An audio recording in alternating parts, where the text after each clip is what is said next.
A relationship based on love and hatred can never end well. It not only harms the individuals involved, but also others around them. Tim and Eve had a relationship that had very little meaning left. Despite witnessing their relationship break apart, Eve fought hard to make it work, but a relationship cannot be made to work by one person, and in the end they both ended up with nothing but tragedy. This story of Tim Nance is a heartbreaking tragedy of forced love and hatred that left a little girl all alone. What occurred that fateful Friday evening? Were the cops able to discover the atrocities, and was justice carried out? Timothy James Nance was born in Centralia, Illinois in February 1976. His family and friends affectionately referred to him as Shorty Tim. Tim was categorized as a hard-working and kind person who was always present for his family. Tim met Eve in 1992 when he was 16 at a friend's house party. They clicked right away. Eve and Tim were the same age and had many similarities. The relationship grew quickly. Their friends regarded their relationship as healthy, saying that they were both loving towards each other, charming, and had a sense of humor. They were both cheerful and wanted to bring joy around them. Tim and Eve even moved out of their parents' house and shared an apartment. Eve discovered she was pregnant not long after moving, so they decided to get married. However, as they were planning their special event, Eve was attacked by a man who was attempting to steal her handbag one day in 1994, while she was 9 months pregnant. Tim heard the commotion outside their apartment and raced out carrying a gun with him. In an effort to save Eve, he fought the man by shooting him in the foot. Despite the fact that the attacker only had a foot wound, Tim was sentenced to 1 year in jail. He attempted to protest by claiming that he only used the gun for self-defense, but that did not succeed. Eve panicked as Tim was being carried away by the police, and she went into labor. And as Tim was being put into jail back home, Eve gave birth to their daughter, Tamika. In 1995, Tim completed his sentence.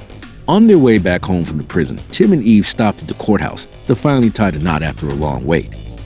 Tina, Eve's sister, also moved in with them at the time. Tina and Eve were very close, and it wasn't until 2 years later that Tina gave birth to her own daughter named Justice. Tamika now had a cousin, although her relationship with Justice was more like that of a sister. As their love developed, so did their family, and they all formed a deep family bond. Everything was going well until 1997 when Tim found himself in trouble again, but this time things were a little more serious. He was arrested on a drug charge and sentenced to 3 years in prison. Fast forward to 2002, when Tim finally got out, he along with his daughter and wife moved to Fond du Lac, Wisconsin. But moving there didn't turn out to be a very lucky move for Tim. No matter how hard he tried, he struggled with finding a good-paying job. He had to perform a variety of odd jobs due to his prior offenses. Eve was the major income provider in their home, and Tim was happy to stay at home and watch over Tamika and Justice. Tim quickly became popular in the neighborhood and made a number of friends with whom he used to hang out on weekends. They would go to local clubs and play pool. Soon enough, Tim started spending more of his time outside of the home, and this troubled Eve. It quickly became a severe problem in the couple's relationship, since Tim was, as his friends called him, a ladies' man, and Eve was well aware of it. Cheating got increasingly common as time passed.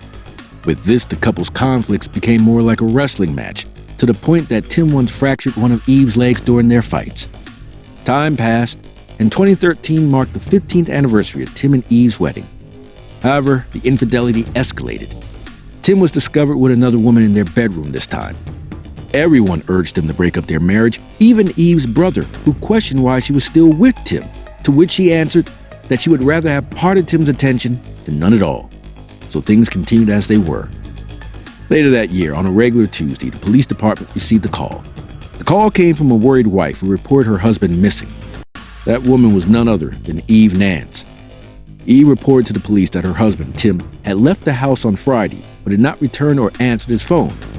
Many people just assumed that Tim had left to meet another woman. Even his friends claimed it wasn't unusual for him to leave home, but Tim not responding to any calls was odd, especially given that it had been 4 days. Eve informed the cops that she had last seen her husband on Friday night when they got into another quarrel. Tim then left the house and headed to Milwaukee. Eve also told the cops that Tim made money by selling drugs and that he didn't just sell them but also used them. She was concerned that he had overdosed or that a drug deal had gone wrong, resulting in Tim's disappearance. The police initially bought this narrative because Tim did have a past record with drugs, but when they asked his friends, they got a completely different image. Tim's friends told the officers that he tried drugs but was not addicted to them. The police attempted to trace Tim's mobile location but found nothing. They investigated his data and discovered that no activity had occurred in the previous 4 days. The police attempted to locate Tim, but were unsuccessful. It had been 2 weeks since Tim was last seen by his wife. The police had no choice but to conclude that Tim had been subjected to foul play. With the aid of further investigation and questioning, Tim's friends told the police that Eve used to threaten Tim and the girl she cheated with. Eve once pointed a gun at Tim and a girl he was sleeping with. They told the cops that Tim and Eve's marriage was failing quickly. The more interviews their friends gave, the more straightforward everything felt.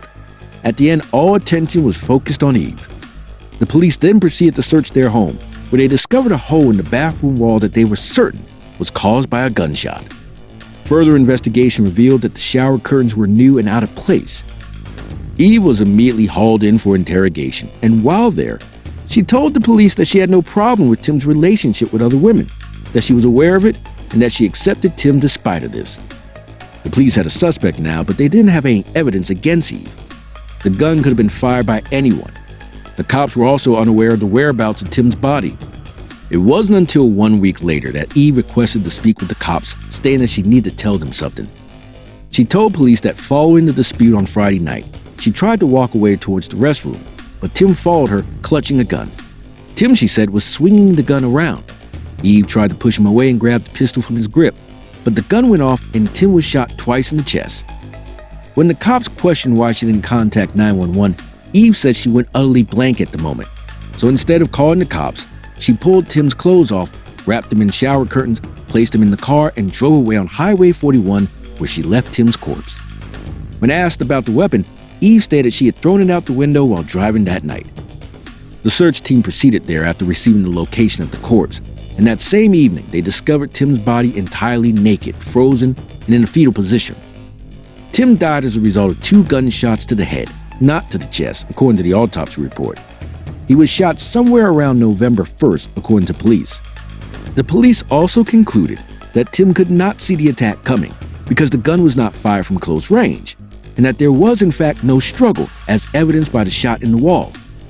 During their investigation, police even sent over a video they had discovered showing Eve and Tina buying supplies at the store at 7:30 p.m. on the same day Tim was murdered.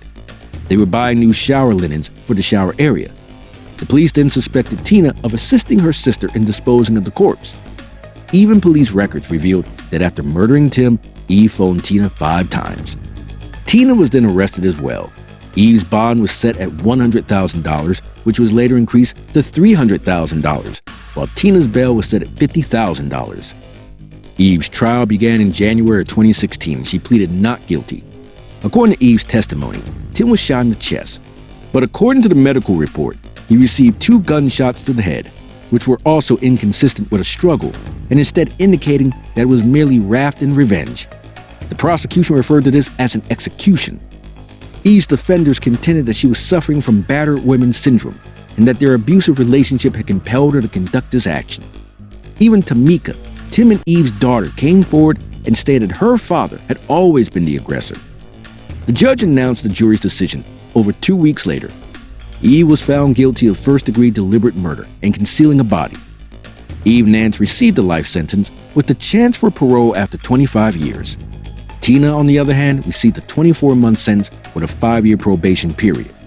She was found guilty of assisting in the concealment of the corpse, assisting a felon, and hindering an officer. Both sisters filed to appeal their rulings but were refused. As a result of justice being served, a young girl lost both of her parents and was left completely alone. Thank you for watching True Crime Prime. Kindly subscribe to our channel and remember to like, share, and comment.